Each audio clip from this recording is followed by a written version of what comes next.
Dragon Ball Super Superhero is about the grandson of Dr. Gero getting contacted and recruited by some dude with an association with the Red Ribbon Army. It's always fucking Red Ribbon Army.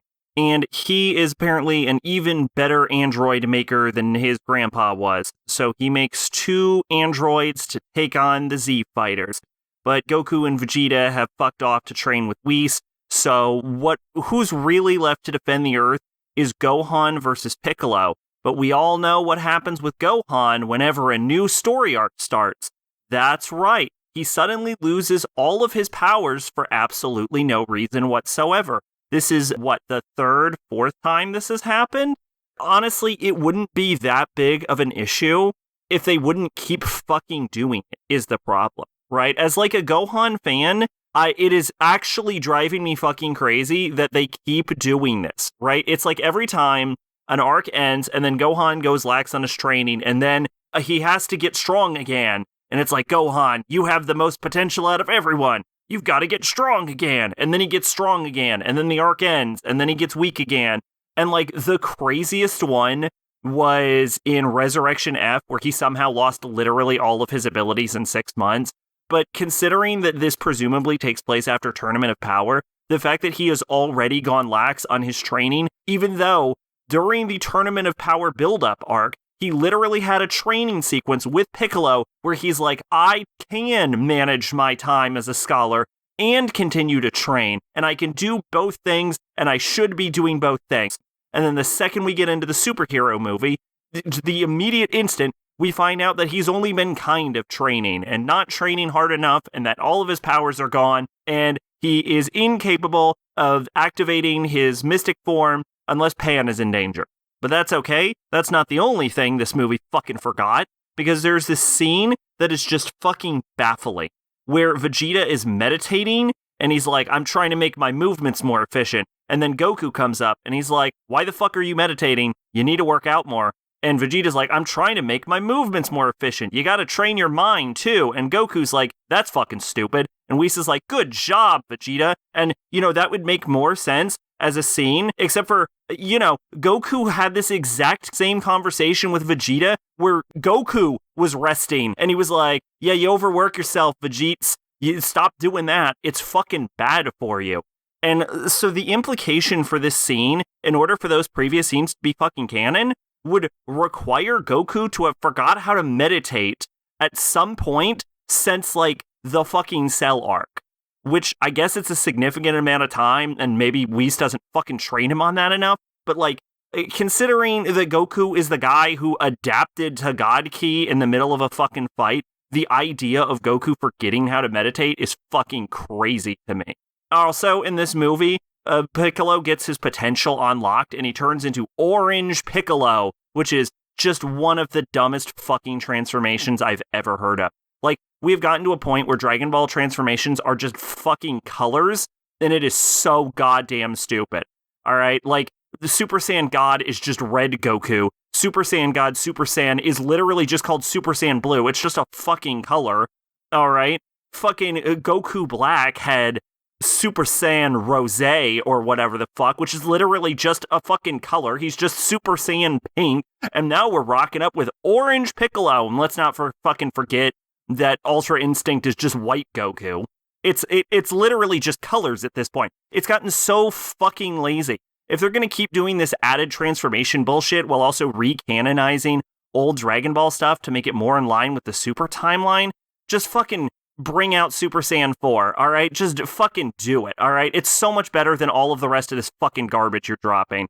Not to mention, Gohan gets a new transformation, which, at the very least, they use a wish to unlock Piccolo's potential, and the dragon's like, you had a little bit extra in you, so he did that, which potential unlocks have been historically not very good outside of the Mystic transformation, but regardless of that, one could assume that the extra potential could have come from a combination of Kami and Nail empowering Piccolo at that point. So I'm not the most upset. I don't know. Maybe it's some weird hybrid between the Dragon Clan and the Warrior Clan forcing the Orange Piccolo transformation.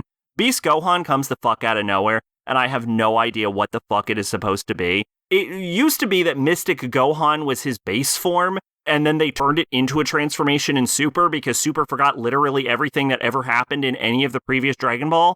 So it is entirely possible that Beast Gohan is what was always supposed to have been theoretically possible, which is just Ultimate Gohan in a Super Saiyan form. And if I rationalize it as that, I guess I'm okay with it. But it's like really stupid and unexplained, and they just wanted you to go, oh my god, Piccolo got a new transformation, which Piccolo's transformation sequence is actually really fucking dumb. He just like falls down a cliff, and then Dragon's like, ha, and then he gets powered up, and then there's an explosion, and then he shows up, and he's just like a bricked out Piccolo that's fucking orange. And weirdly enough, he isn't even that strong in his orange Piccolo form, so I don't understand the point of it, totally honest. You could have just made Piccolo always that strong. And then the Beast Gohan form just feels like wholly fucking unnecessary, I guess, but they just sort of wrote themselves into a fucking corner in this movie. Anyway, the villains in this movie are not unlikable, and despite the fact that I just went on a 6-minute rant, I actually enjoyed this film.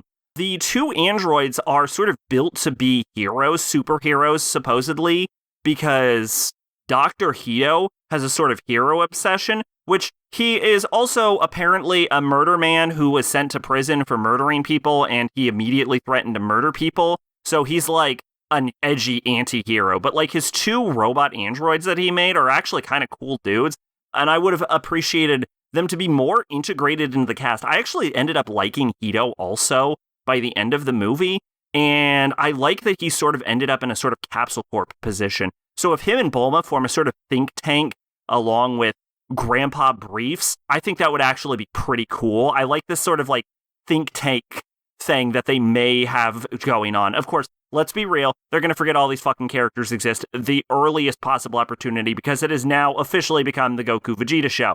But who fucking cares? Moving on.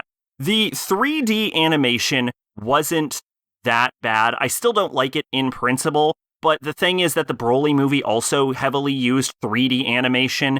So as far as I'm concerned, I guess they're just sort of embracing it at this point. They're like, fuck it, this is cheaper and easier. And I guess I am okay with it as long as it doesn't become industry standard. And I will say that the direction of this movie and the ability to make out what is actually happening in the fights is way better than the fucking Broly movie. Like, you could see what was fucking happening. So yeah, honestly, the fight choreography in this was pretty solid. And notably, I will have to say that this I guess is a bit of a spoiler, but fuck you, is at the end, Gohan finishing Cell Max with the special beam cannon. Now that was a nice little twist. I like if they're going to start leaning into this Beast Gohan special beam cannon thing for a couple of reasons. One, Beast Gohan seems to be a little more aggro than regular Gohan. And if this is like that switch flipping in him, which it kind of is the switch flipping in him, this movie is filled with callbacks. Like his Beast Gohan transformation was almost like shot for shot from his fucking Super Saiyan 2 transformation. Anyway, we'll get back to that in a little bit.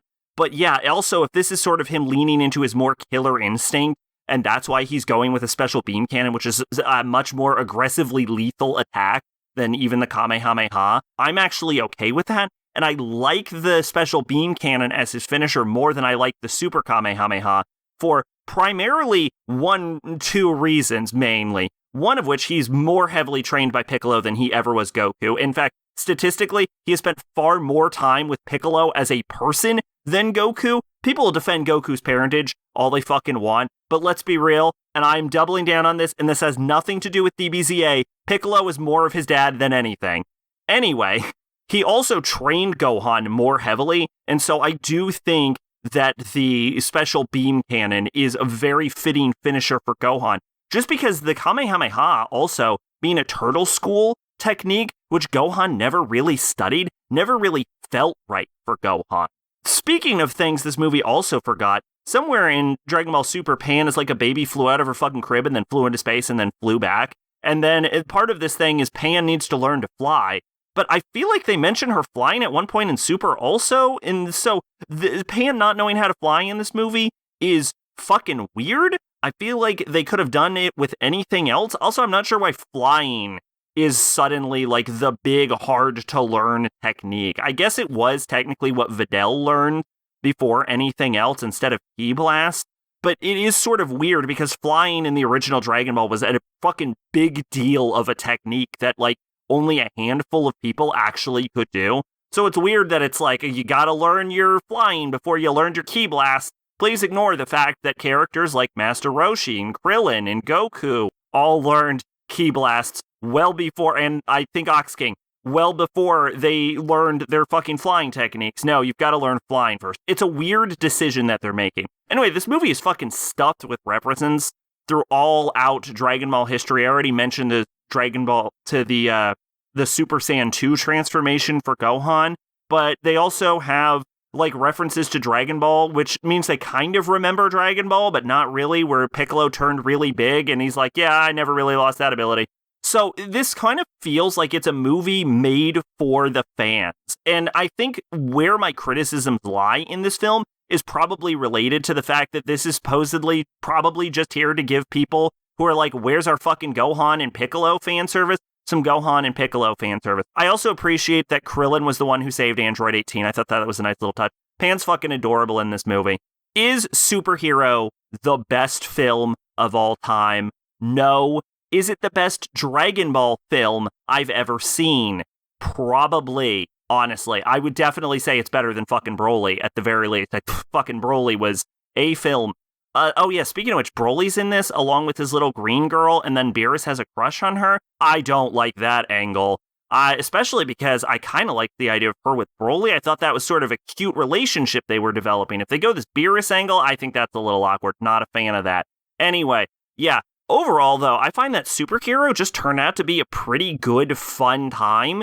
And considering that Dragon Ball is just consistently one of the dumbest fucking series ever constructed, it being a dumb, fun time is really all it needed to be, and it did it pretty well. Twitch and Discord in the description. I've been Sacrobolic, your envoy of hope. Bye-bye.